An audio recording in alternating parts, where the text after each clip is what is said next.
I was just nodding off to sleep and I got a notification for something on YouTube just before I was about to push the off button on my phone.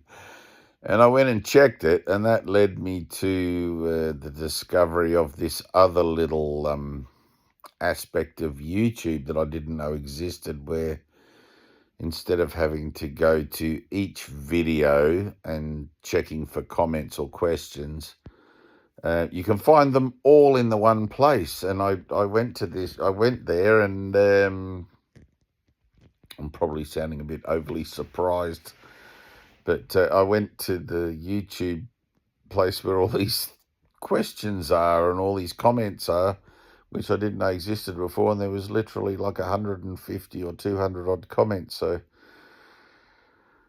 I've acknowledged and commented back on all of them now, so I'm up to date, I think. It's funny, social media, it's like there's not really any instructions, so you just sort of stumble into things, and some of the comments are 6 years old.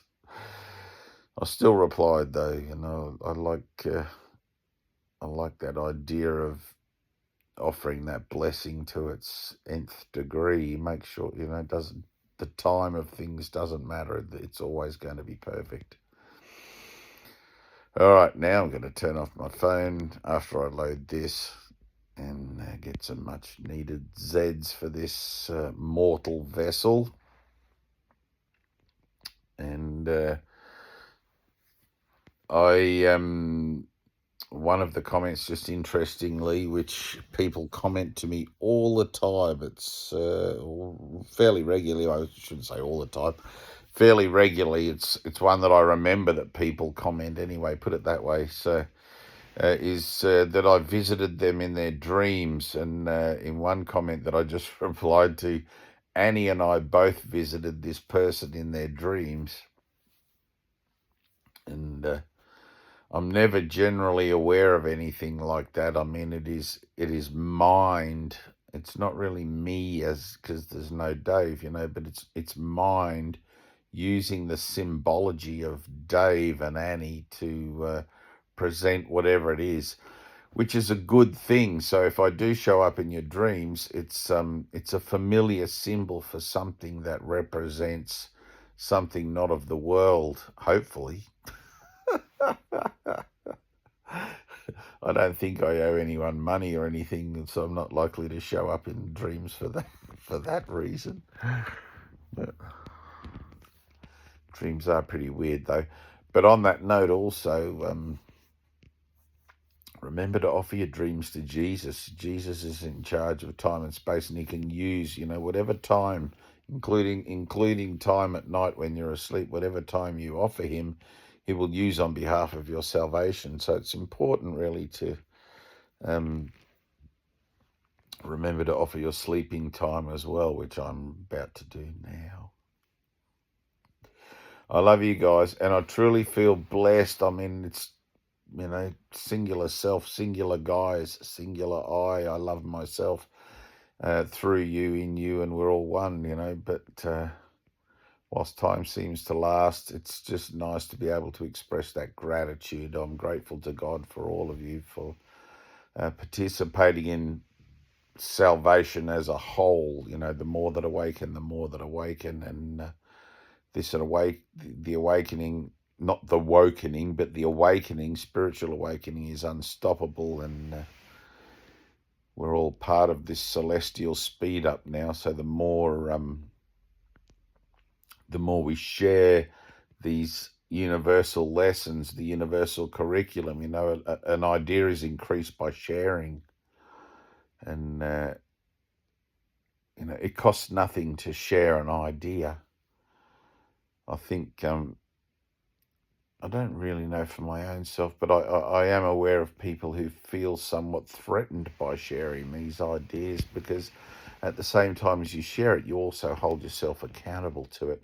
But that's actually what you want. You want to hold yourself accountable to it. It's like taking a medicine, even though it tastes bitter. At a certain point, it's only going to be the ego that